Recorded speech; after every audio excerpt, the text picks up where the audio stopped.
name is Abby. Welcome to my channel. Today I'm going to be filming a Q&A on your guide to climb Kilimanjaro. This video is a little bit overdue, but I thought for my summit anniversary I would come out with a Q&A because people DM me on social media all the time, at least once a week, asking me questions. So over the last 11 months I've compiled them in my notes app on my phone and I decided I would go through them today. First question, which company did you go with and why? So I went with Exuberant Kilimanjaro. I love them. Recommend 10 out of 10. This is not a sponsored video. I don't know if I would have summited without them because of how amazing their team is. I'm a solo female traveler. When I did this hike, I signed up solo. I was living in Uganda at the time, and Tanzania is right beside, and I have friends in Tanzania. I was already gonna go back to Tanzania anyways, and Kilimanjaro has literally been on my bucket list for as long as I can remember. I started doing research, lots and lots of research, and I stumbled upon Exuberant. I don't even remember how. It must have been on Facebook. If it's not Facebook, I must have found them on TripAdvisor. I think when I was doing my research, I picked out about 10 or so companies and then did like a pros and cons list of each one. And when I also contacted Exuberant, the owner, Abe, out of everyone I talked to, he was the most friendly and the most kind, the most responsive, the most cooperative, was amazing. So yes, I ended up choosing Exuberant Kilimanjaro. I'm extremely happy about my choice. More than happy to answer further questions about this company, but I will link their website in the caption below. Which route did you take and why? So I chose the Machame route. It was either between the Machame route or what is it called? The other one that starts with an M. What is it called? Marangu. Okay, so it was either between the Machame route or the Marangu route. Those two are pretty comparable. I think Marangu is like supposedly the easiest one. Machame supposedly has the best views, I think. That was comparing those two. I'm not really sure about the other routes, the Rongai route and the Lemosho. After all the research I was doing, I watched a million YouTube videos just like this one, and I thought 7 days would be the best, and I'm really happy with that choice. I thought it was super doable. I loved it. The views were the craziest views I've ever seen in my whole life. I want to do a lot of traveling in my life, and I don't even think that I'm gonna see views like this ever, because I was starstruck the whole time. Which brings me to my third question. Out of the Machame route, why did I choose the 7-day route? Because there is a 6-day Machame route available also. So I completely say, if you're gonna do the Machame route, do the 7-day. There's no reason why you need to do the 6-day. If you're spending all that money anyways, spend the extra money to do the 7. You don't want to risk getting all the way up there just to get pulled off by a helicopter, and I'm not even over exaggerating when I say that. I saw so many people leaving on helicopters when I was doing this trek. Wild. So the day I was starting at the same time as other groups with other companies, and some of them were doing 6 days, but eventually, I don't know if it gets to like the 4th day or something, where the people that are doing the 7 days stay at that camp and they're resting for the rest of the day, but the people that are doing the 6 days, they keep going because they only have a 6-day. And then by the time I got to base camp, I think it was by the time I would be arriving to base camp, the groups that were doing the 6 days were coming down from summit. So they'd be like passing by and we could ask them like, how was it? Whatever. It seemed as though a lot of the people that did the 6-day were like, wow, I wish I took the extra day. On that 6-day route, when you stop for lunch or whatever and then you have to keep going, it is so hard on your body. Like, you need the rest days. Your muscles need rest. And doing that 6 days, I don't know if I would have made it if I did the 6 days, is basically what I'm saying. I know I'm rambling, but I don't think I would have made it. How did I train and prep for this climb? Okay, so this is an interesting question because if you do all the research and you watch other videos like this, mostly everybody is gonna say hike. Go to local trails, any elevation you can get, and just hike. I was living in Kampala, Uganda at the time, and there's no place to hike. There are mountains and stuff, but so far away, and like I was working a 9-to-5 job there. I didn't have the time to do that kind of training. I have done a lot of hiking in the past, and so I know I'm comfortable with hiking, so I was fine with that. But I joined a local gym and I just did a lot of incline walking on a treadmill, and then a lot of lifting in terms of legs and a lot of like shoulder and back exercises to really build up the strength, because I was carrying a backpack all day every day with like 4 liters of water in the back, and it was extremely heavy. So you definitely need strong shoulders, strong back, strong legs, of course. But yeah, cardio wise, like I would do a lot of running on the treadmill and incline walks. Incline, I'm talking like 15 incline for an hour, 2.5, 3 miles per hour. There's other aspects of training though, like it's not all physical and strength. You actually want to get fit, you want to be eating healthy. I didn't drink any alcohol for months before I did my trek. If you're a smoker, vapor, you want to quit that. Your lungs are literally not going to be able to handle the elevation. The elevation is crazy. And then a big part of training that people talk about, but I think it was almost bigger than the physical for me, is the mental training. Mentally, my biggest thing is that you literally have to tell yourself like you are making it to the top of that mountain no matter what. If you have any negative thoughts about climbing that mountain, I don't think you're ready. You have to be so confident in yourself and so mentally strong, because you don't know that mental toughness of like what I'm talking about until you're on summit night and you're literally like, wow, I have to fight for my life in my head and physically. The mental thing is, it's tough. It's very tough, but mental training, mental preparing. My next question is, did I take Diamox? Yes, I did. I don't regret it. I think it really helped me. To each their own. Some people don't take it and they're fine. They summit, no problem. Some people do take it. They also summit. It's really a thing where you just have to like talk to your doctor, do what you want to. Like, it's really your choice. The side effects that I dealt with a lot are peeing a lot. Oh my gosh, I was peeing like every 10 minutes. Numb, tingling fingers. That's pretty much it, honestly. Someone asked me, they said, I'd like to hear about your psych, like your mentality, your mental, what was going on there when you were summiting, and did you ever consider quitting? I would say that I didn't consider quitting, just because like I did feel super mentally strong, and I think that is what got me up the mountain, because physically I was not there. I was done.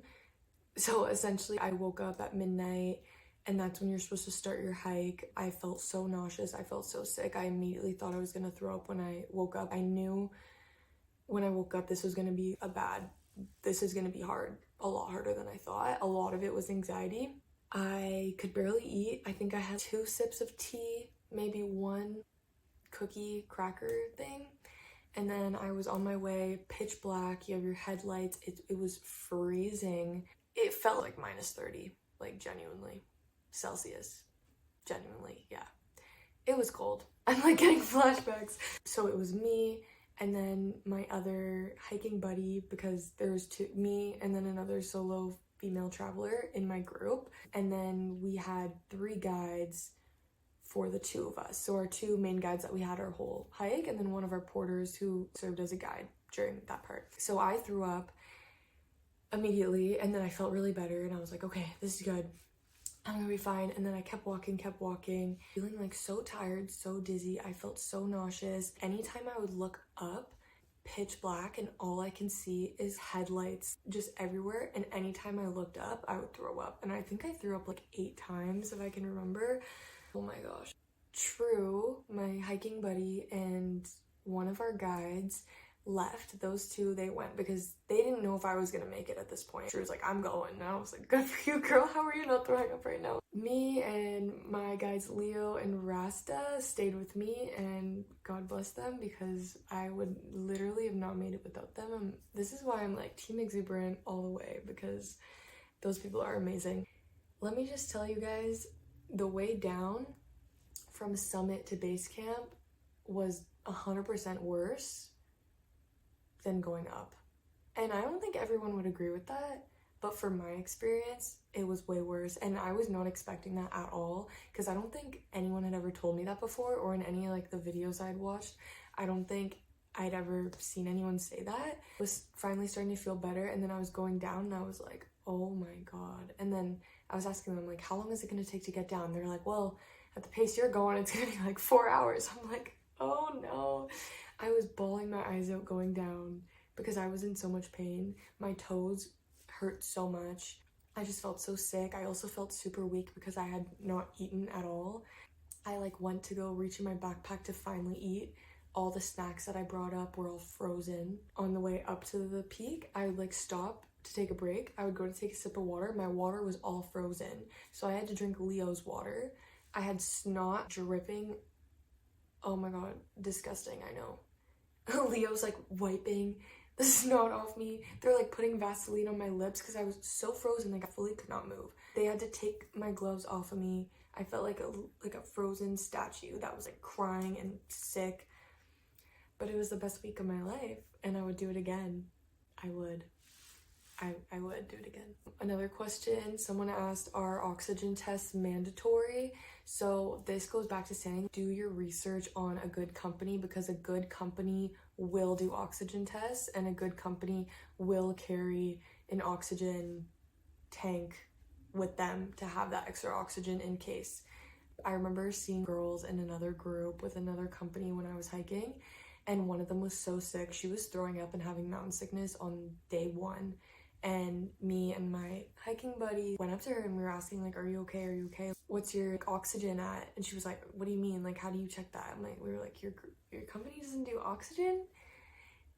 You're gonna want to know that, because for me, like, I want to know how my health is. The fact that Exuberant was doing health checks every morning and every night and checking my oxygen, and I knew what my oxygen was going up, it was comforting for me to know, okay, I'm doing okay, like my body is acclimatizing properly. So someone asked, are there any tips for females in regards to toilet use, and did I use a shiwi? I did not use a shiwi. I didn't use that. I would just squat in the forest or behind a rock if I had to. My number one tip for toilet though, I would say, is if your company that you're going with offers it, and Exuberant does, so if you're going with Exuberant, definitely do this. You would get your own private toilet. A porter would carry it and then set it up. You wouldn't have it while you're walking, but when you get to camp, the private toilet is set up right beside your tent, because the camps are so big. Each company is in a different spot, but to go to the actual bathroom, if you want an actual stall, they have those at the camps. You might have to walk super far. And especially if you're taking Diamox and, you know, it's just like nighttime, it's cold, you don't really want to walk, you know, and it's just like, it makes the experience like a little more comfortable. Someone asked what the food was like on my hike and what the water was like and where the water came from, etc. So the porters go get the water every single day. In the streams, like, you're getting the water, you're drinking the water that's on Mount Kilimanjaro. They do boil the water, so I thought the water tasted great. I don't know. Food, again, it depends on the company. Exuberant had the best food. Our chef that was on our hike was named Shebby. He was amazing. We had pizza, we had like an Asian stir-fry noodle, we had soup a lot, we had rice, chicken, so many good things. I loved it. Breakfast, there was like oatmeal, fruit, eggs, toast. I'm glad the food was good, because the higher you go up, the more you lose your appetite. So I'm glad that even if my appetite was gone, like, I could sit down and there was a delicious meal in front of me, because I know I would still eat it. But if my appetite's gone and I'm sitting down and it's not looking good, I'm like, ooh, this might be rough. How were the evenings? Did you do anything to keep warm? And did you layer lots on summit night? So the evenings were a lot colder than I thought they were going to be, especially day 1 and day 2, because I thought since we were still lower to the ground and during the day, it was pretty hot. I was frozen. Almost every night I was freezing, honestly, so really prepare for that. Like, have a good sleeping bag. I rented my sleeping bag in Moshi.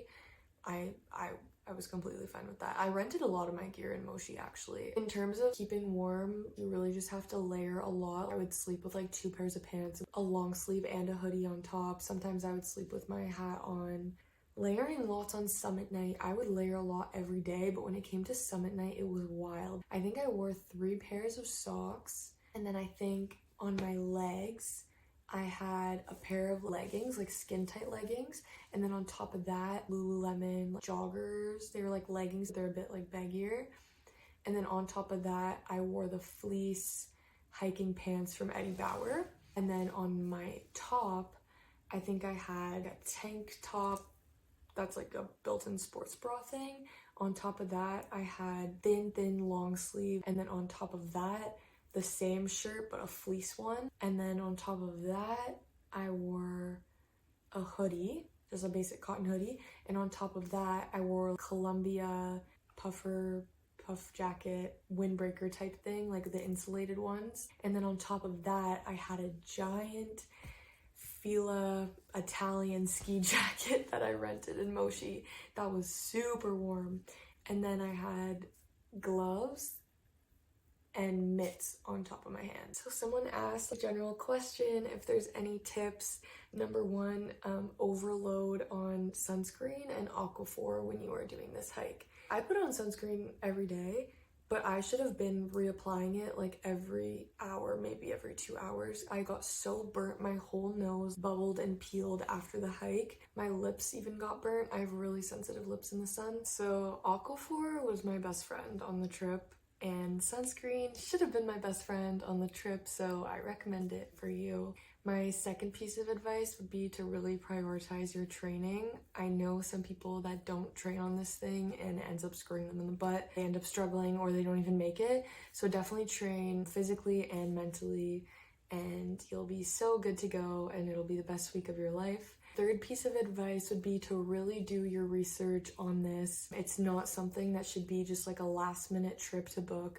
You should really do your research on the company you are going to. If you want to make it quick and easy, you can book with Exuberant because they are just incredible and I don't have a bad thing to say about them. You should do your research on the type of clothes you should bring and exactly what you should pack. The type of video that you're watching right now, this one, watch like 20 of them Q&As, and also watch YouTube videos of vlogs. I also did a vlog on my experience. You can watch it, and I think it's cool to see how people are feeling like on the actual day while they're hiking and summit night, etc. See the views and everything. Also do research on like the time of year you should go. I went in March, which was just about to start rainy season. It only rained while I was hiking on day 1, and then at night while I was sleeping like 3 times. Yeah, I summited March 18th, but going later than that would be pushing it for that rainy season. But yeah, you just have to do your research. What did you pack that you didn't need and need that you didn't pack? Something that I packed that I didn't need, I packed way too many clothes. I remember watching like packing tutorial videos, like how to pack for Kilimanjaro, what to bring, whatever. And people were like, don't bring too many clothes because you re-wear so many things. I would always wear the same pairs of pants. I brought like 3 like dry fit long sleeves.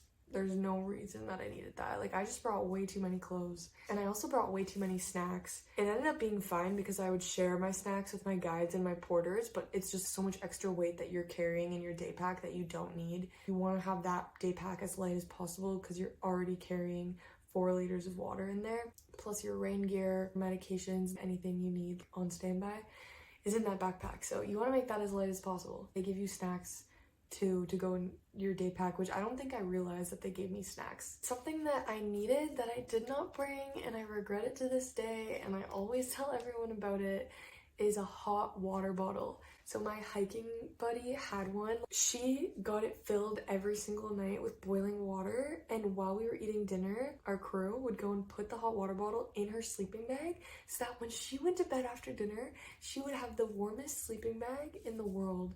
And I'd be over there in the other tent freezing my butt off, and I was so jealous. My last question is, would you recommend this hike? Yes, 1000%. It was life-changing. It was amazing. Probably the best week of my life ever. Nothing went wrong. Everything was amazing besides feeling like death on summit night, but that's all part of the journey, right? I knew what I was signing up for. I definitely recommend going with Exuberant. I definitely recommend doing the Machame 7-day route. I definitely recommend going to Tanzania and seeing their beautiful country, doing a safari, going to Zanzibar. You can also do all of that with Exuberant. So I would do it again, which is crazy because that is really crazy, but I would do it again. So if you are planning on going on this hike and this video was helpful, thank you for watching. I do hope that you choose Exuberant because they are amazing. And if you have any more questions, you can leave a comment below or send me a DM on Instagram, and I'll be happy to message back as soon as possible. Thank you for watching and good luck on your climb.